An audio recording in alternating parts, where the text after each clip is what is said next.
Whether you're a skeptic or a believer, join me, Rob McConnell, as together we'll investigate the world of the paranormal and the science of parapsychology here on the X-Zone Radio TV show on XZBN and the X-Zone TV channel on Simul TV.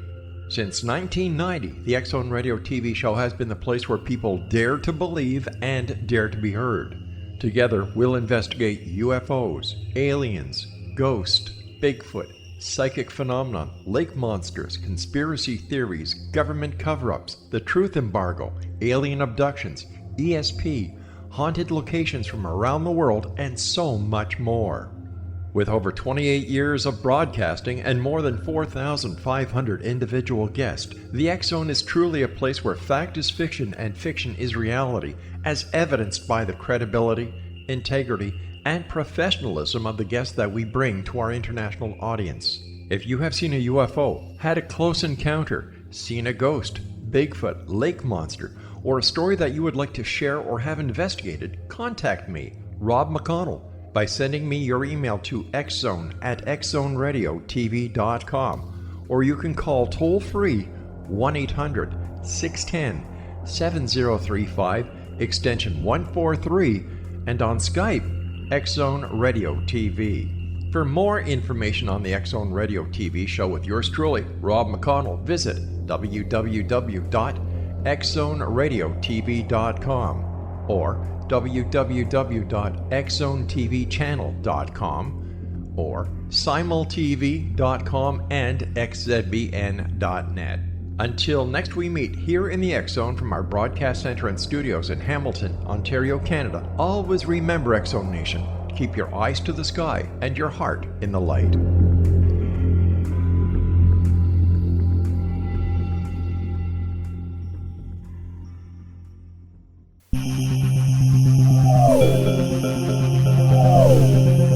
This is A Different Perspective with Kevin Randle. Kevin is a retired United States Army Lieutenant Colonel who has studied UFOs for more than 50 years. His military training has provided him with unique insight into military operations and UFO research. Kevin has investigated many of the most mysterious cases and has been consulted for dozens of documentaries and been interviewed on hundreds of radio and television programs about UFOs. Considered to be one of the leading experts on the Roswell UFO crash, Kevin has written more than 25 books about UFOs, including Roswell in the 21st Century and Encounter in the Desert, a re-examination of the Socorro UFO landing. Now here's the host of A Different Perspective, Kevin Randle. And welcome to this edition of A Different Perspective. I'm Kevin Randle. Before I introduce my guest tonight, Michael Hall, I'm going to go on another one of my rants, but this I hope will be a brief one. For those of you paying attention, you'll know that Brian Williams, several days ago, went on the air on his network and said that if Michael Bloomberg had, who spent $500 million on his campaign, he could have given $1 million to every American citizen. He should have done that instead. Nobody fact-checked that. Nobody said this is absolutely preposterous. That doesn't make any sense. They went on the air, they put up graphics and did everything, which leads me into why I chase footnotes. And it's because you read a book that's published today and there's footnotes in it, and you go back and you look at the footnotes, but how many people look at to see if that source of the footnote is accurate? That's what chasing footnotes is about, chasing it to its extreme. And one of the best examples I can think of is in the 1960s and 70s when they were doing books about ancient astronauts and mysterious artifacts found. There was a story about this metallic vessel blown out of solid rock. I think it was in Massachusetts. I always had in my mind it was like a gravy boat type thing because they talked about it being a vessel. But I've seen pictures of it since, and it's more bell-shaped, like bell-shaped than vessel-shaped. Anyway, the point simply is everybody quoted the Scientific American from 1852. Well, in the 1970s, the 1970s, I was studying at the University of Iowa, and they have a big library of bound periodicals, which included the Scientific American back into the 19th century. So I looked it up. I went and found the actual original article. And if you had read that first, you would have realized it was probably a joke created by the Freemasons back in the time, because it said the metal vessel had been created by Tubal-Cain, who was supposedly a biblical blacksmith and who was important to the mythology of the Masons. And there were other clues that this was not a legitimate story type thing, that it had been blown out of proportion. The point simply is, when we're reading these books and they have footnotes and you take a look at the footnote, sometimes it just behooves you to take to the next step to see what the ultimate source says and see if we can pin down some of that information. And that's why I chase footnotes on my blog periodically, which is hard to do. It's hard to find a footnote to chase that really proves the point, but sometimes it does do that. The other thing I want to say quickly is, remember, the Best of Project Blue Book will be published on April 1st, and that was my book that I've just completed that deals with a lot of the cases from Project Blue Book, but with information that I gathered long since Blue Book closed, and that'll be out on April 1st. I am going to be joined here momentarily by Michael Hall, who is known as the Paranormal Lawyer. He's an attorney, a doctor of jurisprudence. I cannot speak English, and a former Supreme Court Judge pro tem. He's a certified mediator and a founding partner of the Hall Law Firm. Michael received his bachelor's degree in 1976 from Edward R. Murrow College of Communications at Washington State University in broadcast journalism, obviously, if it's the Murrow Award, and has a Doctor of Jurisprudence got it in just 2 years from Southwestern Law School in Los Angeles. He has taught legal seminars and conflict management courses for the Washington State Bar Association and the Boeing Management Association, and currently maintains a general legal and estate planning practice in Seattle, Washington, where he also finds time to serve as pro bono legal counsel for various local and national nonprofits. Now moving into the UFO arena, he is an experienced UFO field investigator for the Aero Phenomenon Research Organization. When I read something like that, I always want to say, well, who isn't? Because I was too. Hall is a longtime consultant to the Mutual UFO Network, and attorney of record for the National UFO Reporting Center, which, of course, is in Washington as well. He's an experiencer himself. Michael has also represented such noted ufologists and researchers as Grant Cameron, Chief Petty Officer Kevin Day, who is involved with the Tic Tac things, Peter Davenport, and Dr. Richard Haynes, and Dr. James Harder. After all of that, Michael Hall, we've run out of time, so it was nice having you on the show. No, welcome to A Different Perspective. Oh, Kevin, thank you very much. And you'll never know how appropriate or otherwise it is when you mention the idea of jurisprudence. I think that's fantastic. I used to be as well the vice president of Puget Sound Christian College for many years out here in the Seattle area. And so I'm a faith-based guy as well, but it's actually jurisprudence, yes, which is, of course, the study of law. And I just want to make sure people, I'm not the Judas out there in the neighborhood. So I have trouble with the English language, and unfortunately, it's my native tongue. So there you go. I know we're all stuck with that for sure. It's a real pleasure to be here with you, Kevin. Thank you so much for asking me to come on and have a little conversation with you today. Well, let's start with the UFOs. How'd you get interested in the UFO field? I've people will ask, and I always ask myself, how did you get started in this thing? I've been in it over 40 years, not as long as yourself, but literally, I can't point to a point in my life where I all of a sudden saw a major sighting report, maybe as a child, or had an abduction experience. I had never had those. I was just always interested in this whole idea of the paranormal, not just UFOs, but Bigfoot and mysteries and a little bit of everything. So when I grew up, I kept doing all of these things. Joined APRO in the 70s and did MUFON and all that stuff. I'm still a consultant for MUFON, but I just always was doing that. And then, of course, when I went to law school, I was able to meld my profession of being a lawyer into the idea of helping some of my colleagues and friends in the UFO and paranormal field. So I've been, working with some of the heavyweight folks in the community for a long time, helping them with their legal issues, periodically coming up like forming their legal entities, for tax purposes and corporate issues. And I even helped Peter Davenport purchase his abandoned Nike missile site in eastern Washington, where he moved the National UFO Reporting Center. So all sorts of strange things come up over the years.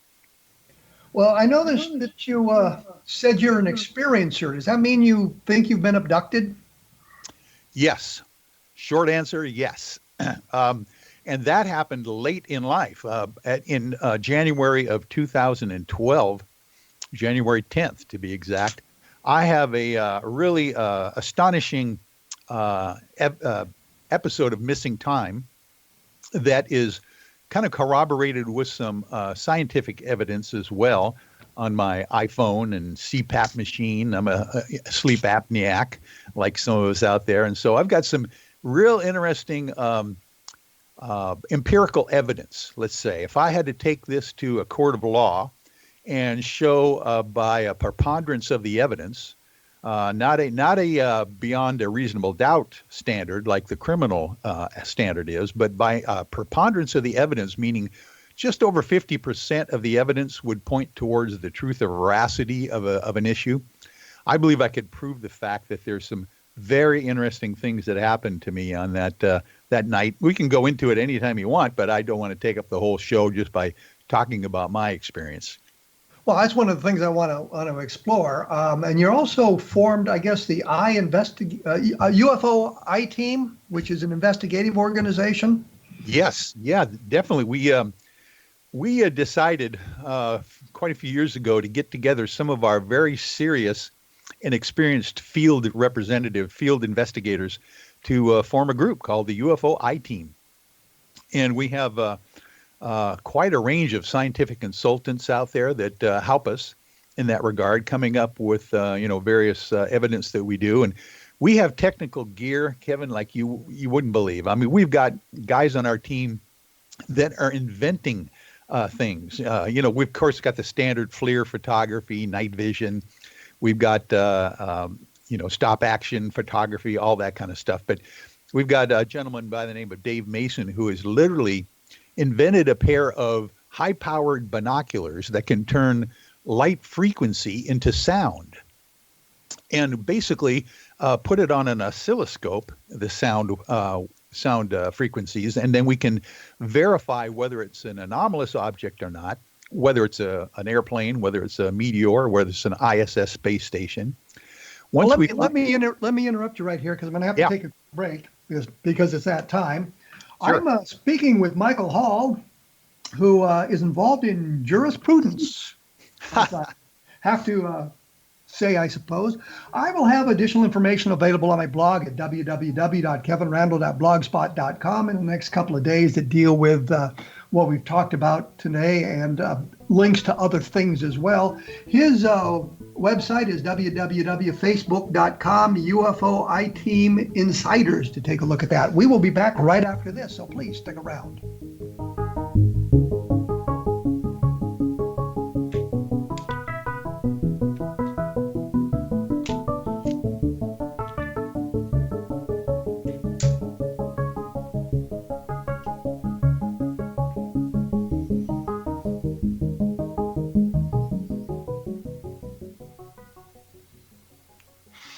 Patty Conklin grew up in Brooktondale, New York with a unique ability. Unlike others, she could see how the vibration of words and emotions affected the physical body. She discovered how to release stored emotion and facilitate healing. This began today's Conklin method of cellular cleansing. The private practice grew with tremendous results, as did her reputation. More and more people sought her out, bringing her into the home for healing. She soon realized she could even teach this to others, and they could shift perception and thus prevent illness from occurring. Patty Conklin quickly became a frequent keynote speaker, and she developed a curriculum for teaching the Conklin method of cellular cleansing. For more information, visit pattyconklin.com. PattiConklin, PattiConklin.com, or call 404-474-0086. That's 404-474-0086.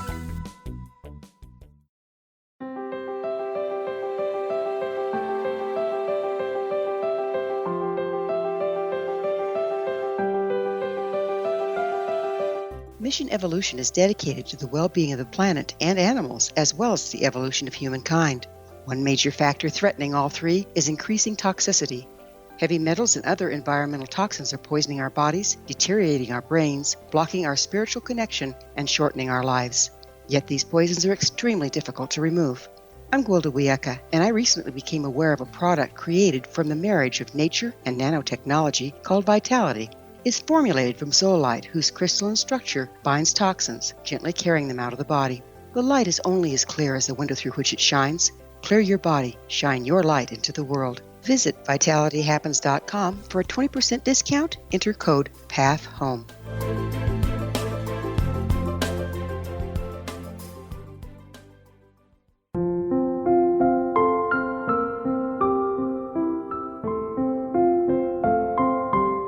I am Dr. Carl O'Helvey, founder, president of a new cancer foundation focusing on evidence-based physical, mental, and spiritual interventions, including natural cancer cures, prayer, meditation, affirmations, nutrition, and other related holistic cancer prevention and cure modalities. These are used in cancer education, research, and financing care. I ask for your help to continue this important work by donating at www.holisticcancerfoundation.com.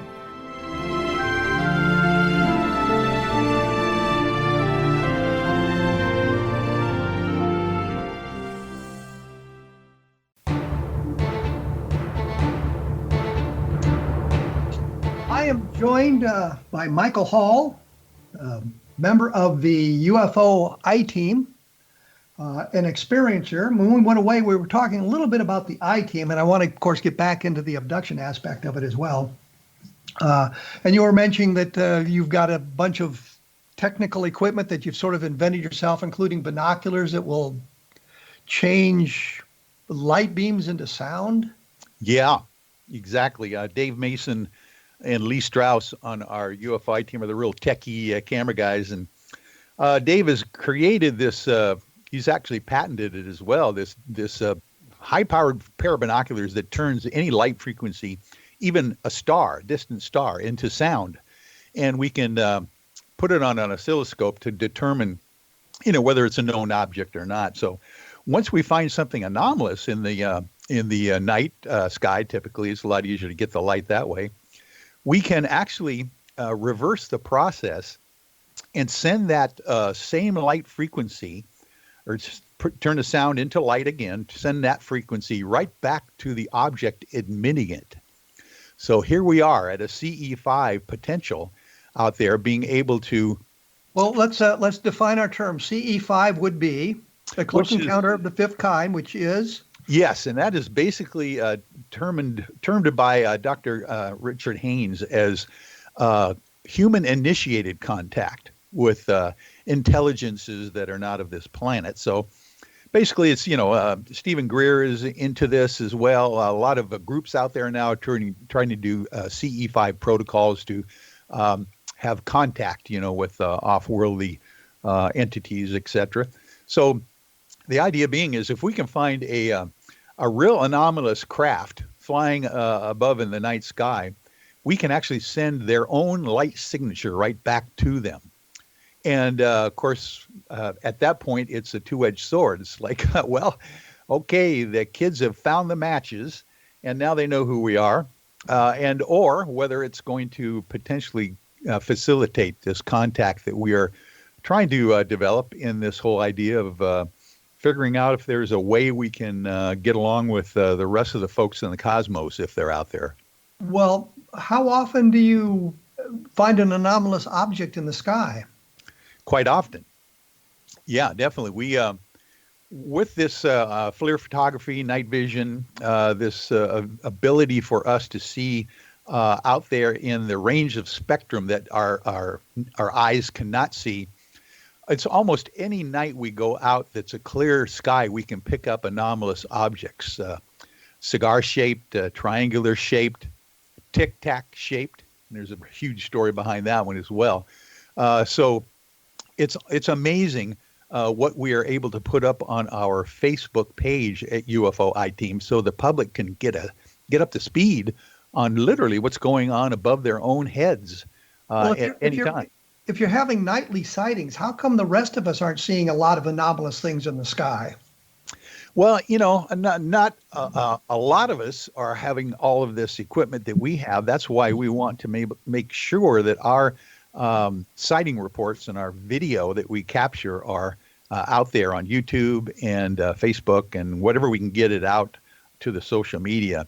But yeah, matter of fact, one of my clients, Peter Davenport, from the National UFO Reporting Center, is telling me that sighting reports are indeed up big time.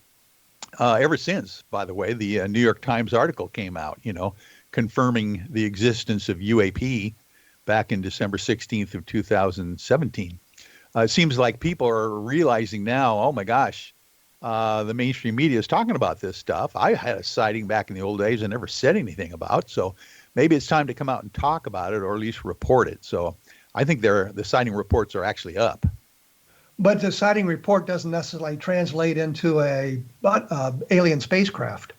Yes, of course. And Peter Davenport is very clear about that. Most of the sighting reports that he gets are, misrepresentations of known objects. Do you have a similar problem that a lot of the things you think that might be anomalous are natural phenomena or something like that may give you a sort of an anomalous signature, but it really isn't a spacecraft? Well, not in our regard, because we've got the equipment to discern that. But in the reports that we get from the general public, there's the vast majority of them are misidentified objects of natural origin or man-made origin. But when we can get out there and maybe confirm or repeat the sightings that some people are telling us about, we can tell pretty much right away whether these things are obeying the way a natural or a known object would be, and or some of the signatures that we have found in our research indicating that this is definitely an anomalous object. Could some of this be an artifact of the equipment you're using that's not properly calibrated or something like that? Because it seems to me that you're getting an awful lot, from what you're saying, you're getting an awful lot of sightings of alien spacecraft, and I find that a little bit disturbing. Well, you're right on board with us as well, because we had no idea that these things are so prevalent that we are capturing them. And we do have multiple cameras. We have probably 5 to 10 cameras, 8 to 10 cameras going on at the same time with different characteristics and capabilities. So we have a pretty high level of discernment in artifacts from the cameras themselves and those kinds of things. So we try to vet our own evidence as well, for sure. But you're saying that these things are out there every night. Where's the Air Force? Well, that's a great question. And of course, we know that the Nimitz UFO encounter has found that at least the Navy, and of course then the Air Force on the East Coast during the Roosevelt encounters as well, are simply outpaced by Let me interrupt you here. The Roosevelt encounters are similar to the Navy's, the Nimitz's Tic Tac, for those that may not have connected everything. Yeah, on the East Coast rather than the West Coast for the Nimitz encounter. Yeah, it's been fascinating ever since, of course, the 2004 episode was the Nimitz UFO encounters off of the coast of San Diego. Then 2015 was off the East Coast with the Roosevelt carrier group as well. So these things are happening, and more often, sounds like the Navy, the military, the Air Force are now coming out and confirming the existence of these things happening and the fact that they don't know what they are. It's just very disturbing. You're right. Well, the thing that really disturbs me about all of this is the fact that we're using an awful lot of technology that you yourself said was just invented, and that we may be creating sightings where there really is nothing there based on technical flaws in the equipment or misinterpretation of the signals captured by the equipment. Yeah, well, I'm not saying that everything that we see is 100% anomalous, but you're right, Kevin. There is that margin of error that we have to take in consideration. But then again, the bottom line is, even if one of these sightings is true and has veracity, we are in a whole nother world. And so that's what we're preparing ourselves for. Do you have any sightings where you've got people at multiple locations that are kind of independent of one another, photographing and observing the same object? We have, I don't believe have videotape up now of the same object from two different locations. That would be a real good thing for us to attempt to do. We do have anecdotal evidence of videotape that we took of anomalous objects, for instance, over Mount Adams coming at us and flashing and basically just flashing out our monitors and turning off our cameras. We've got that videotape, and then we've got witnesses from a different part, like a 90-degree angle of that same sighting field, saying that they saw an actual blue laser kind of light coming out of this object hitting our location where our cameras were. So that's the closest we would come to any kind of a 3D double experience of one incident. Well, you said you had anecdotal testimony, anecdotal evidence. If we were in a court, what kind of weight would be given to anecdotal testimony? Well, it's the preponderance of the evidence when you come to the civil standard of proof of guilt or not. But what's the scientific standard? What's the scientific standard? Well, the scientific standard, of course, is very rigid. That's repeatable and recordable evidence. Something that you could not just repeat on a bulk basis, but every time. That's the scientific standard. And you haven't approached that yet? No, I don't know anybody who has, for sure. At all. But it seems to me what you're saying is you've got the capability of doing this because of your UFOiTEAM investigations, the equipment you have, and you could be at separate locations observing the same object and creating that sort of evidence. Yeah, exactly. Matter of fact, just recently, last summer, we went to Takalak Lake down in southwestern Washington State, middle Washington State, and had a camera crew on top of Mount Adams at about 8,000 feet, actually at lunch counter, which is a part of the mountain just before the summit. We had them up there, and we had our cameras down at Takalaka Lake trying to get that exact same evidence that you're talking about, Kevin. Well, let me interrupt you. Let me interrupt you here, yeah. Because once again, I've got to take a break. All right. These things happen every 12 minutes, whether I like it or not. I'm talking to Michael Hall. He is with the founder of the UFOiTEAM, and he is an experiencer. And we're going to get into that here in just a few minutes here and learn a little bit more about that. My blog is www.kevinrandle.blogspot.com. The book is Roswell in the 21st Century, and of course, Counters in the Desert, which is about Socorro. And coming up in just a couple of weeks is the Best of Project Blue Book. I will be back right after this with Michael Hall, so stick around.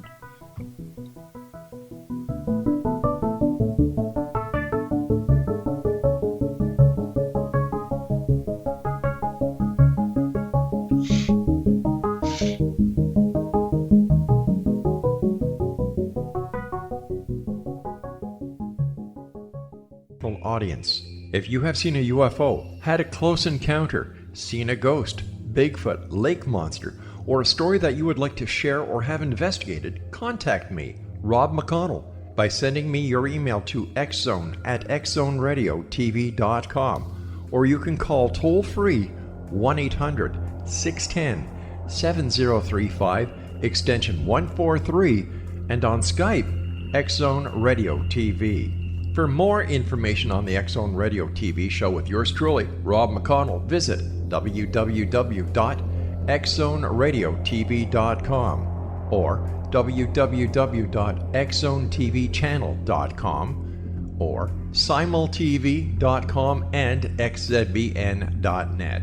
Until next we meet here in the X Zone from our broadcast center and studios in Hamilton, Ontario, Canada, always remember, X Zone Nation, keep your eyes to the sky and your heart in the light.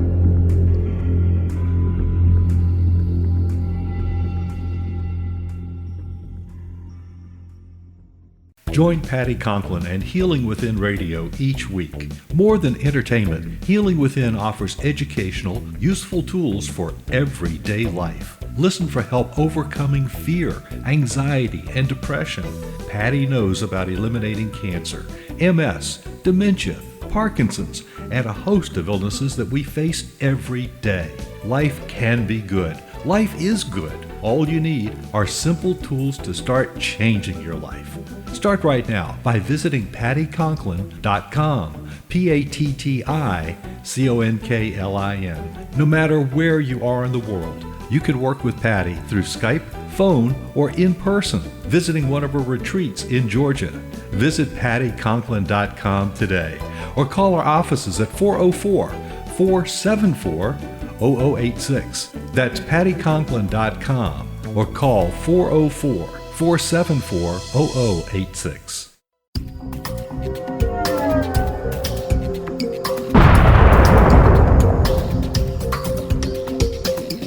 Coming soon to the X Zone Broadcast Network is A Different Perspective with me, Kevin Randle, as your host. We'll be taking a close look at what is happening in the world of UFOs today with side trips into the paranormal. Guests will range from those who are household names to those who have a different perspective on a variety of topics. No topic will be taboo, but there will be tough questions asked as we all search for the truth about UFOs, the paranormal, and those things that excite us. Sometimes we'll agree with a guest and sometimes we won't, but we'll try to keep the program topical. For those of you who would like to read, be sure to visit www.kevinrandle.blogspot.com, and remember to listen to the other fine programs on the X Zone Broadcast Network at www.xzbn.net.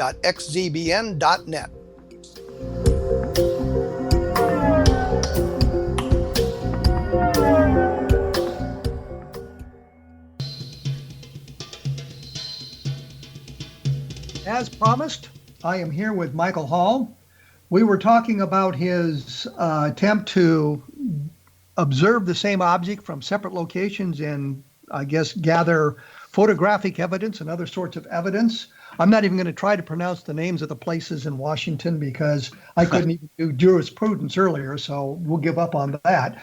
So you had a group up at 8,000 feet and another group at the lake level, and you were attempting to gather evidence from both locations. What happened?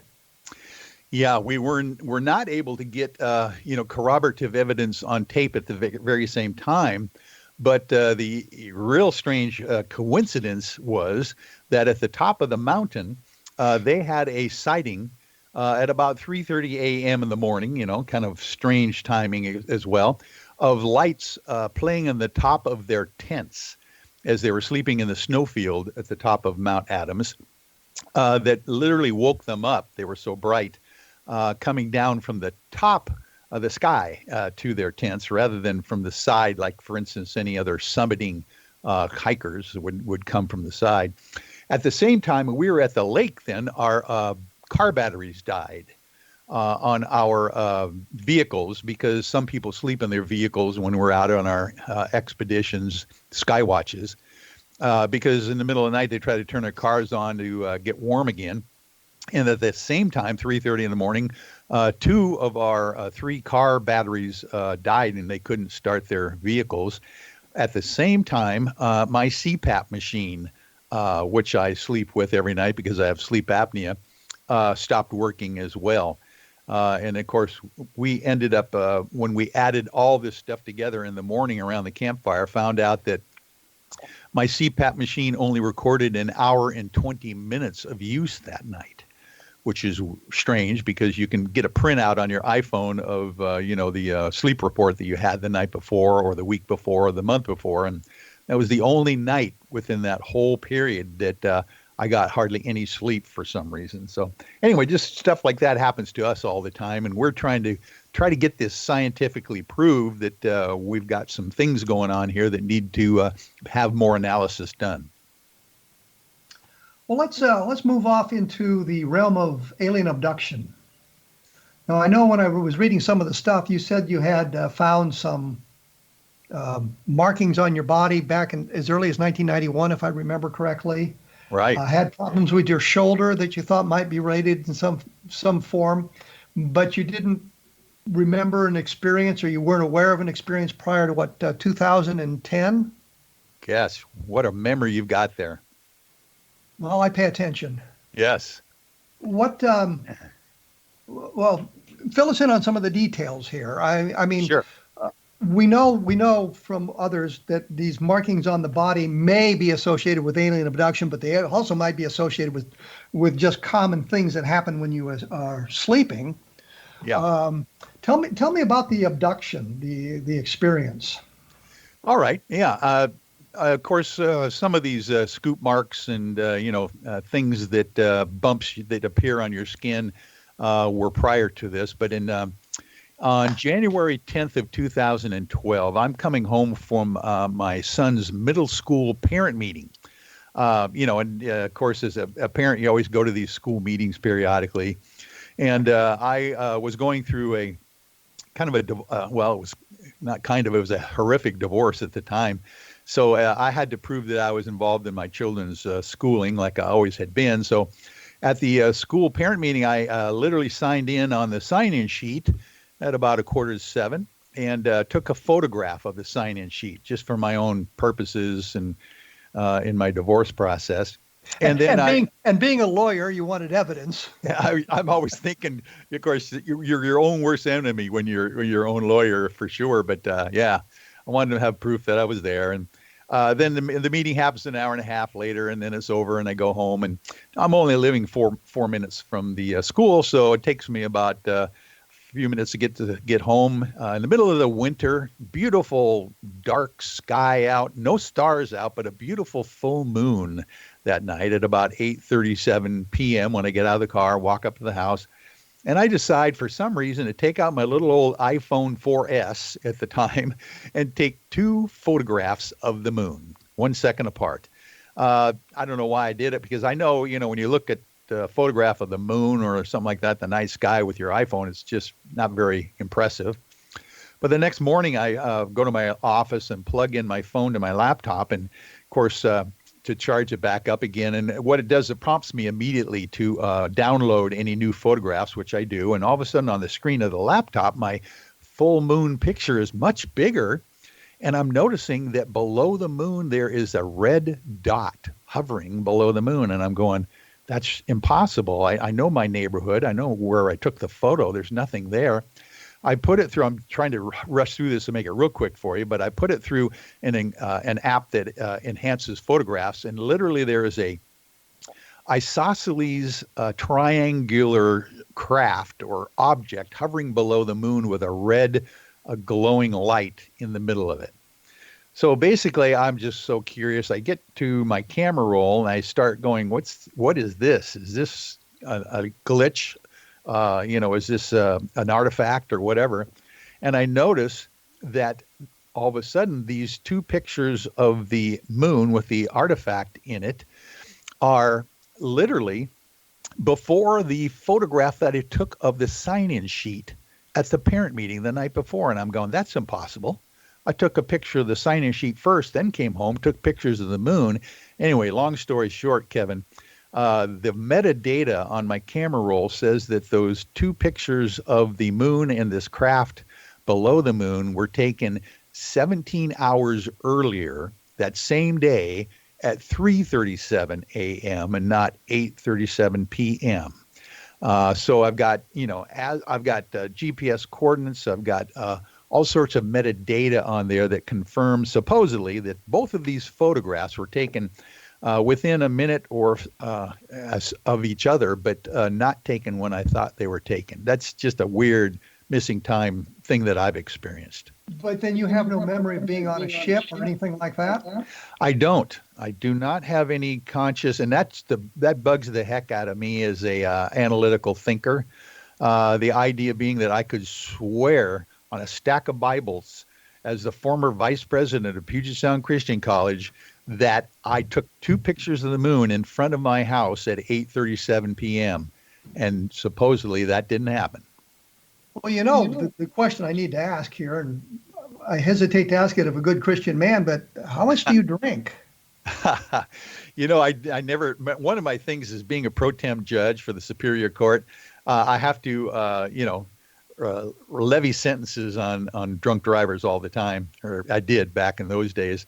I never drink if I have to drive. I'm not saying I don't drink. Because I'm not implying that at all. It just seems that the memory is all screwed up, but you have no memory of really being abducted. You have a case for missing time or taking photographs when you weren't in a sequence you don't precisely remember. Yeah, exactly. That really doesn't lead us into alien abduction, does it?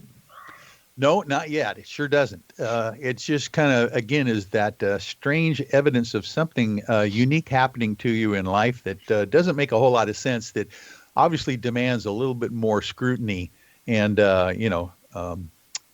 analytical analysis for sure. So that's what we're all about on the UFOiTEAM, taking people's anecdotal evidence and see if they have any scientific evidence at all and trying to correlate the two.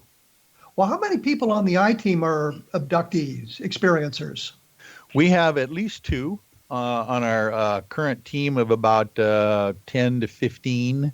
Lee Strauss is one of them, a gentleman who has some horrendous actual recovered memories from not hypnosis, but a process called EMDR. Eye movement desensitization process, which the Vietnam vets have used, or at least the doctors have used on Vietnam vets to help them get over this post-traumatic stress syndrome of being abducted and having an actual needle put in the back of his neck. That just the pain was horrendous, and all of a sudden the pain was taken away by an entity that was next to him aboard a craft. Supposedly abducted for some kind of experimental purposes. Has he been multiply abducted? He believes he has during his lifetime. As some people report, this seems to follow a genetic pattern of family members over a long period of time, potentially. Does the logistics of such a thing bother you at all? I mean, you're talking about having to have literally dozens of spaceships flying around the Earth, and if it happens here in the United States to the level it's been suggested, then it must be happening around the world as well, and it would seem to suggest a huge fleet of craft that would lend themselves to at least being outed at some point. Yeah, it does. It's an anomalous idea that this could even go on above our skies and on a nightly basis, potentially. And it also brings up the idea of the issue of the old cattle mutilations happening as well, potentially around the planet at the same time.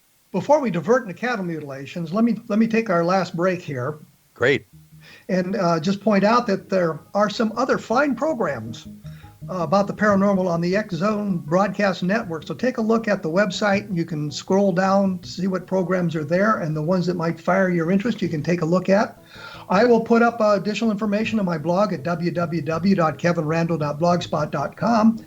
And never forget that I'm always pushing books, because frankly, I need to do that. We will be back right after this with Michael Hall and finishing up our interview on alien abductions.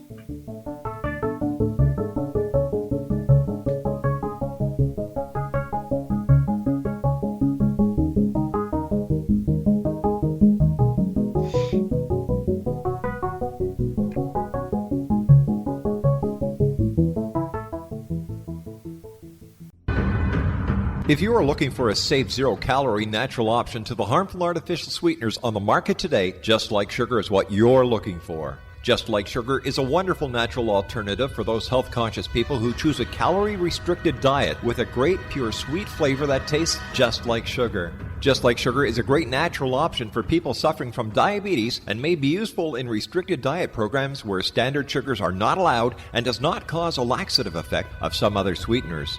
Just Like Sugar comprises a perfect blend of chicory root fiber, natural calcium, natural vitamin C, and Just Like Sugar's sweetness comes from the natural flavors from the peel of the orange.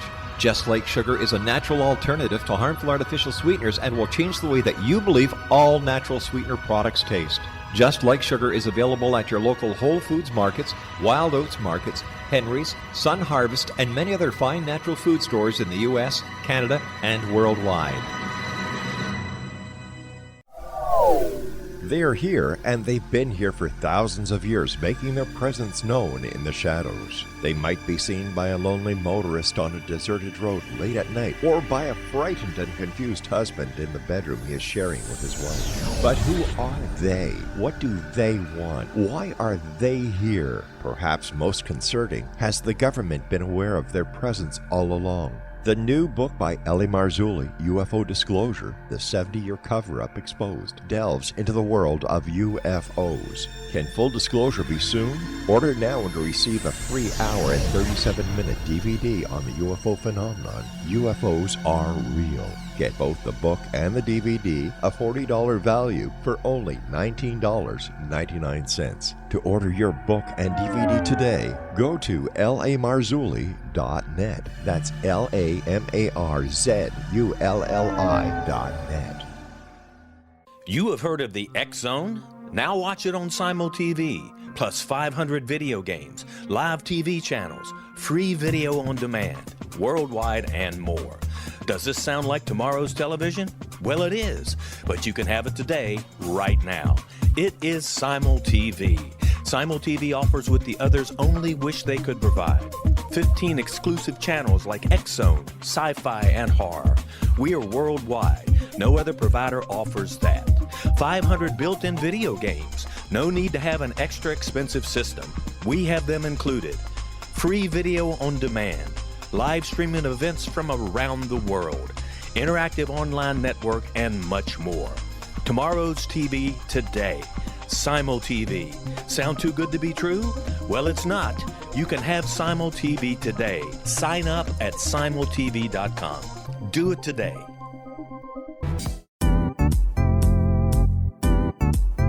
Memorable dynamic presentations are a not-so-secret weapon in the business world.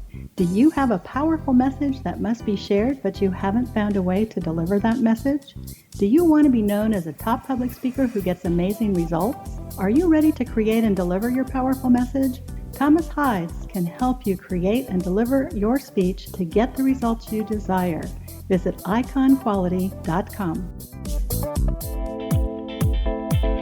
Did you expect your business to flourish, but instead it plateaued or didn't get off the ground yet? Would you like to achieve massive goals and discover new sources of income within your business? When you're ready to experience that type of success with fast results, Cindy Hendricks is the business coach for you. Her work with entrepreneurs and business owners has been life-changing. To get you and your business where you want to be, go to imaginemoresuccess.com.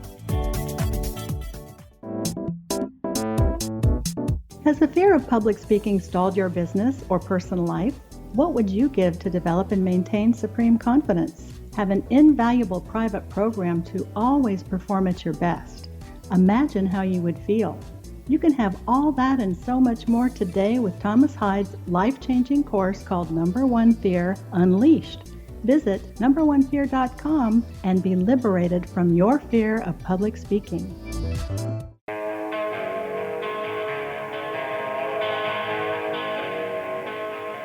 Joined by Michael Hall, who is the founding member of the UFOiTEAM, possible abductee. And when we went away, we were talking a little bit about alien abduction, and I was pointing out that one of the things that bothered me about this is the number of people who claim to be abducted and the number of times each one of them claims to be abducted, which suggests a fleet of UFOs over the United States. And if we have that problem in the United States, wouldn't that be a problem around the world? And it seems to me at that point, we would have the evidence that we're being visited because there would be so much of it going on. Does that bother you at all? Oh, it does. It's a two-edged sword that it bothers me. It bothers me that it possibly could be happening, and it bothers me that potentially it's being suppressed, this evidence as well. So either way, could be misinterpreted as opposed to suppressed. Of course, it could be, for sure. There's always that wiggle room factor when you talk about anecdotal evidence. And even under hypnosis, of course, it's not something that is, is surefire at all. But when you put a lot of things together, that's when you need to be discerning on the evidence that's, brought forth. And it seems to me that there's a preponderance of the evidence, again, this civil legal standard of proof, that there's something going on that's not being explained one way or another that needs further analysis for sure. Well, what sort of things aren't being explained? Well, the things that are not being explained are why so many people seem to have very similar reports when they come up with these abduction scenarios. People that wouldn't necessarily even believe in UFOs or have any knowledge or background in the subject, don't know each other from different parts of the world, seem to have very similar scenarios happening to them. And a skilled hypnotherapist that is a PhD, a medical doctor or whatever, comes up with this evidence that seems to be corroborative from various sources. That's very unusual. Yeah, but all these people who are conducting the research, and I know a lot of them, are communicating with one another what they're finding. So aren't they kind of contaminating the evidence pool with their communications and communicating that to the experiencers? And what I think about is a statement that John Mack had made a number of times, which he was surprised at the linkage between the researcher and the abduction tale being told. For example, Bud Hopkins always came up with the aliens who were cold calculating scientists, and John Mack's aliens were Eastern philosophers, and David Jacobs' aliens were creating hybrids to take over the planet. And the connection isn't necessarily amongst the abductees, but there was a curious matching of the abductee to the researcher. And I turned that around thinking that maybe it's the researcher who is putting these ideas into the heads of the abductees, especially when they're in a state of hypnosis. Yeah, well, there's obviously that to be discerning about as well, for sure. Yeah, I mean, there's I wouldn't say that the researchers themselves are polluting the gene pool of experiencers. I think your observation that certain researchers kind of concentrate in certain areas of their expertise or their reports, that's something to look into for sure. The fact is that many of these researchers are out there finding stories that corroborate one another or very similar to one another from different parts around the world when the experiencers themselves don't have any contact with one another or prior evidence of any knowledge of this subject. That's the fascinating stuff for me. And what I'm saying is the people conducting the research are pretty much all in contact. And so that you can have the contamination working from that direction as opposed to Bud Hopkins challenged people at one point to find out, to discern in his research that he was contaminating the source, find that he was leading the witness, the experiencer. And if you go back and you read the transcripts as he's published in his books, you can find areas where he has led the experiencer into the arena he wants them to go to, as opposed to them coming up with it spontaneously. Yeah, I'm sure that you could pick out any researcher, any hypnotherapist out there and find questions that could be misleading or leading questions for sure. But when you look at the overall body of work that they do, you have to keep. It's like a trial when you go to court. You have specific evidence from a witness that you put in front of a trial, but then you also bring in corroborating or different evidence from other witnesses that give an overall picture to the jury to make that decision. So that's what we have to do in this kind of analytical field as well. But that really doesn't answer the question of the researchers contaminating the jury pool. Well, that's a misnomer there. They're not contaminating the jury pool. That would be the experiencers. Well, yes. They are basically sharing evidence amongst themselves, which you could be construed as being contaminating the actual researchers themselves. So that's the question that you have to be discerning about, is that are these researchers leading each other down a path that is incorrect, as opposed to leading the experiencers that they are researching? So it's a dichotomy there, but I don't see that as overwhelming the raw data coming from the researchers or from the experiencers themselves. I watched James Harder do exactly that. I watched him when we were investigating the Pat Roach abduction between the hypnotic regression sessions, explaining to her, Pat Roach, about what was going on and what was happening in the world of UFOs.